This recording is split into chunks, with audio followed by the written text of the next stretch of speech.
Gendra sih. Dan anyway, kita langsung saja menuju ke Land of Dawn di game yang pertama, match kedua kita antara Kagendra Esports melawan EVOS Icon, sang top classman kita di grup B. So, good luck, have fun, and enjoy the game. Ya, kita akan langsung masuk saja ke dalam Land of Dawn dan kita akan melihat apakah dari tim Kagendra bisa menculik 1 poin pertama untuk di game yang pertama di match yang kedua kali ini, ataupun juga EVOS Icon yang bisa menculik untuk di pertama kalinya. But anyway, kita sudah berada di POV di arah bagian mid lane. Sudah ada Valentina dan juga Vanstrong menggunakan Lolitanya, coba untuk melakukan clearing minion terlebih dahulu, dan di bagian bawah ada Selena sepertinya akan coba untuk masang trap dan untuk melihat apakah ada possibilities dia untuk bisa melakukan ganking di awal-awal game ini. Ya, jadi kalau untuk early game ini sebenarnya masih diuntungkan teman-teman EVOS Icon. Kenapa? Karena Fredrin dibandingkan dengan Kaja, dia clearing creepnya atau farmingnya di area junglernya jauh lebih cepat dibandingkan sama Kaja.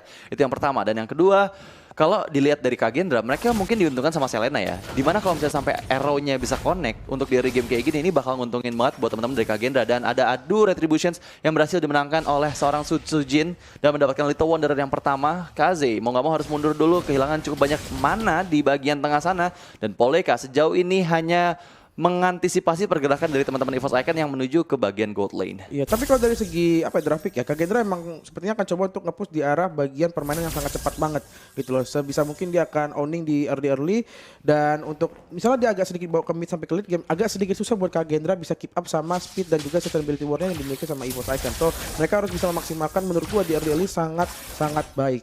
Dan di bagian atas sudah ada Veldora sebagai Joy-nya yang masih meloncat-loncat lucu. Jalan lucu banget ya kalau Joy itu ya. Jalannya lucu ya sambil loncat-loncat ya. Tapi lihat Aiden sepertinya diketahui posisinya sama seorang Veldora. Cloud Kun bersiap-siap juga untuk mendapatkan level 4-nya di area XP lane. Tapi di sisi lain, Vanstrong hanya untuk mengganggu saja. Ada besar yang connect dari belakang Polieka. Dikombo dari Garote, Vanstrong one last hit sepertinya. Masih bisa selamat, dibalas dengan 16 flicker combo. Mundur ke arah belakang, tapi malah Poliekanya yang terjebak dan first blood diamankan oleh Sutsujin. Tapi di sisi lain, Turtle yang pertama tersisa 3000 HP.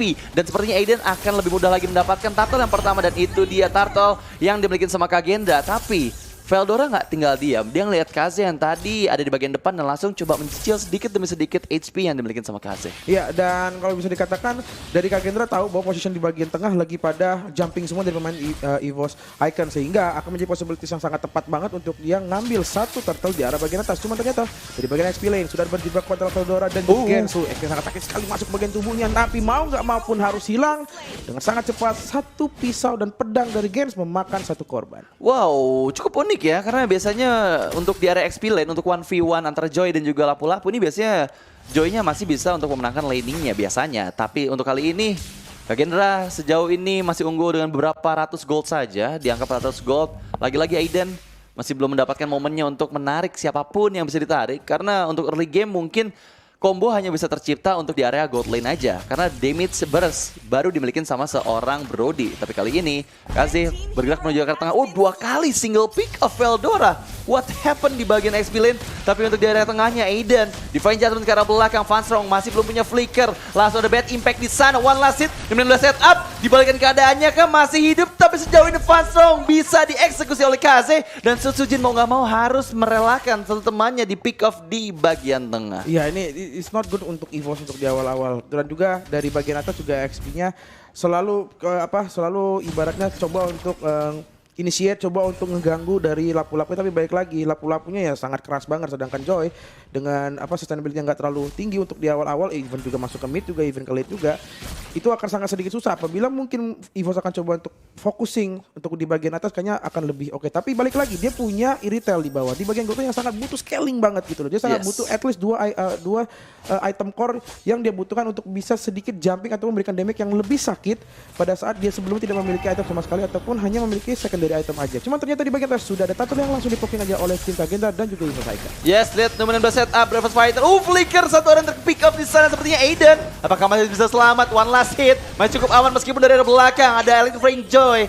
Dia langsung mengeksekusi Aiden, tapi Jens melarikan diri, dikejar oleh Sutsujin. Belum ada energy eruption, terkena Abyssal Arrow. Harus mundur semua player dari EVOS Icon dan juga Kagendra. Mengingat udah dapat keuntungan tadi ketika Aiden di pick off dari arah belakang oleh Veldora. Dan ya akhirnya poin penting di mana EVOS Icon mengejar sedikit ketertinggalan mereka di menit-menit awal. Yes, dan tetap tidak ada gangguan yang sangat besar mengarah ke player dari tim EVOS Icon. Begitupun juga Sutsujin dengan sangat aman bisa mengamankan satu objektif di area bagian atas. Dari Joy-nya masih coba untuk screening terlebih dahulu, gather information, dan sepertinya dari dua player EVOS Icon bergerak dari bagian kiri mengarah ke satu player di area bagian bottom lane, harus mundur sejenak. Langsung masuk saja Cloud9, sakit sekali.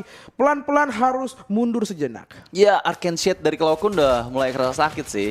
Tapi ya sejauh ini Cloud9 hanya bisa untuk fokus ngambil ultimate-nya dari Aiden aja. Karena dari player-player lain atau hero-hero lain yang Kak Gendra miliki, dia nggak ada IMU yang cukup bisa efektif sih kalau misalnya sampai diambil. Tapi sejauh ini 3 player setup yang ada di area gold lane dari EVOS Icon. Ini harus diwaspadain sih, karena Aiden bagian depan coba untuk dipaksakan kah sama teman-teman EVOS Icon, coba untuk menarik dengan energy eruption, tapi Abyssal Arrow, Polyeka belum cukup connect. Coba untuk mencari celah kembali, tapi Azura sejauh ini masih dapat untuk mempertahankan outer turret di bagian bawah dan bergerak menuju ke area purple buff yang dimiliki sama Aiden. Apakah bisa tercuri oleh Sutsujin karena ada Veldora di sana yang selalu menemani Sutsujin kemanapun dia pergi. Di sisi lain ada eliminasi yang tercipta di mana Kaze berhasil di pick off oleh seorang Doma dan juga Sutsujin energy eruption ke arah Jens. Apakah bisa selamat dengan best setup yang nggak kena siapapun? Tapi Sutsujinnya 1v1 situation, Veldora sebelum digabung juga ke bagian atas sana. Outer turret berhasil dihancurkan. Aiden cukup kuat sejauh ini, tapi balik lagi di bagian atas ini dikejar terus-menerus, tapi Jens masih tetap kuat dengan setengah HP bar yang tersisa. Ya, hati-hati, itu masih ada defense judgment-nya ya dari Aidennya. Bisa aja ditarik ke arah bagian turret, cuma ternyata di bagian bawah. Langsung Abyssal Arrow coba untuk mendekat dari arah bagian belakang. Shield coba di pop up, absorb damage yang terlalu sangat besar.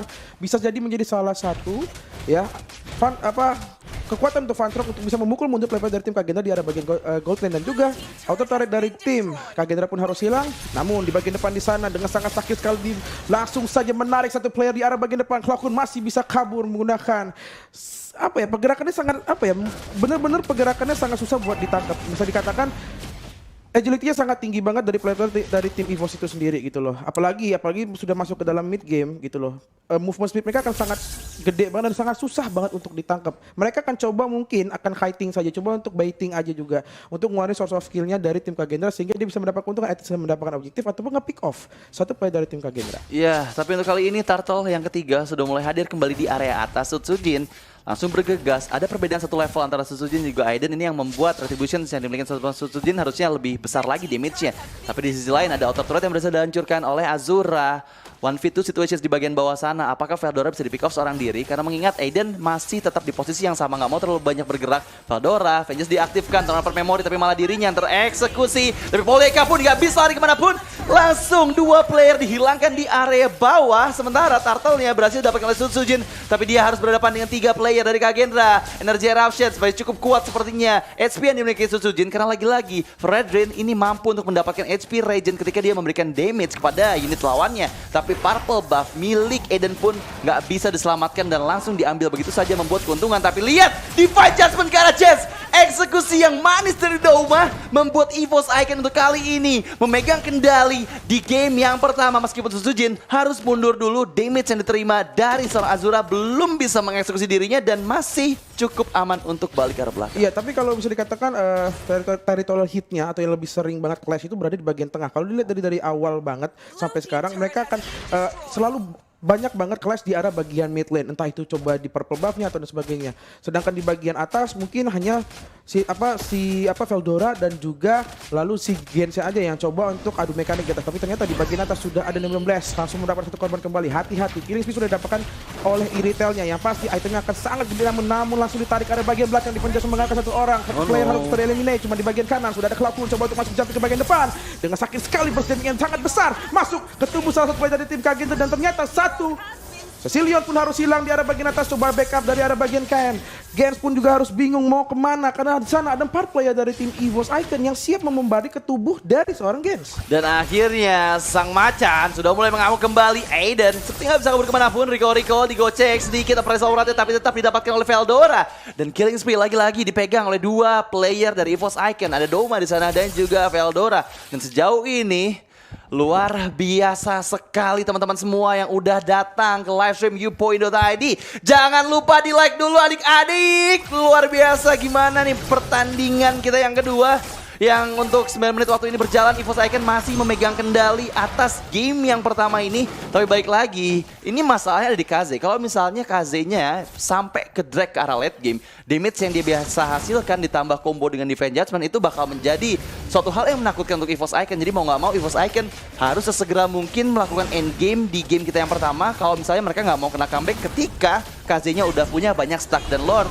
Yang pertama, tanpa ada gangguan langsung didapatkan oleh EVOS Icon. Yes, dan Aiden pun juga sangat berbeda 2 level dari dari Susujinya, karena mereka atributnya akan besar juga. Dan sebenarnya tadi bagian tengah sudah ada Gens yang coba di bagian depan menjadi salah satu tahan badan, cuma ternyata di bagian base turretnya Aiden cuma untuk muncul 1 orang, namun Paulieca pun sedikit terhimpit posisinya, coba untuk masuk ke bagian turret membantu. 1 damage di arah bagian belakang, balik lagi energi Orb-nya coba untuk menarik dari Lolitanya, masih mau nggak bisa kemana-mana karena harus ke pick off dari arah bagian tengah. Lord sudah akan berjalan, sepertinya akan coba mengarah ke 1 base turret di arah bagian mid lane. Ya, tapi dengan kehilangan Douma dan juga Cloud, kayaknya EVOS Icon harus berpuas hanya untuk mendapatkan semua inner turret di bagian tengah aja.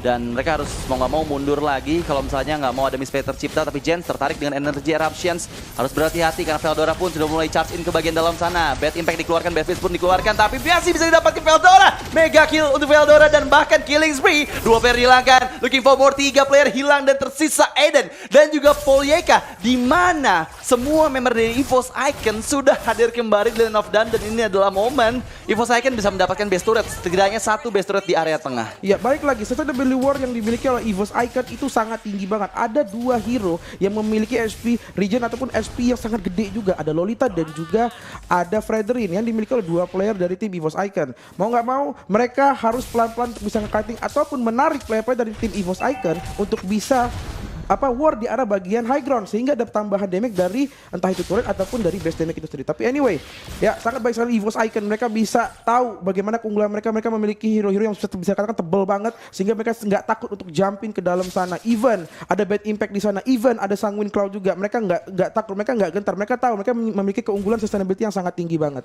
Ya, jadi ini cukup susah untuk Kagendra karena benar-benar setirnya dipegang banget sama EVOS Icon. Dan bahkan sekarang tertarik dengan Divine Judgment-nya sendiri. Aiden ke arah belakang sana, coba untuk dibantu oleh Jens, berapa fighter ke bagian depan, tapi sepertinya Aiden Appraisal Rod dari Susuji langsung menghilangkan dirinya, dan bahkan KC pun hilang. 2 player dihilangkan, di mana sekarang lagi-lagi 1 player tambahan yang berhasil dieliminasi oleh Douma hilang dari Land of Dawn. Dan bahkan Kagenda hanya misalkan 2 player saja, Azura dan juga Paulieca, yang sepertinya akan cukup susah untuk bisa melakukan high ground defense. Karena sekarang 5 member langsung masuk ke arah belakang sana. Flicker dikeluarkan, Cloud arcade shot yang sangat sakit sekali mengeliminasi Paulieca seorang diri. Azura nggak bisa bertahan, base-nya terbuka, dan inilah dia EVOS Icon untuk game yang pertama. Oh my god. Ya, balik lagi EVOS Icon, congratulations.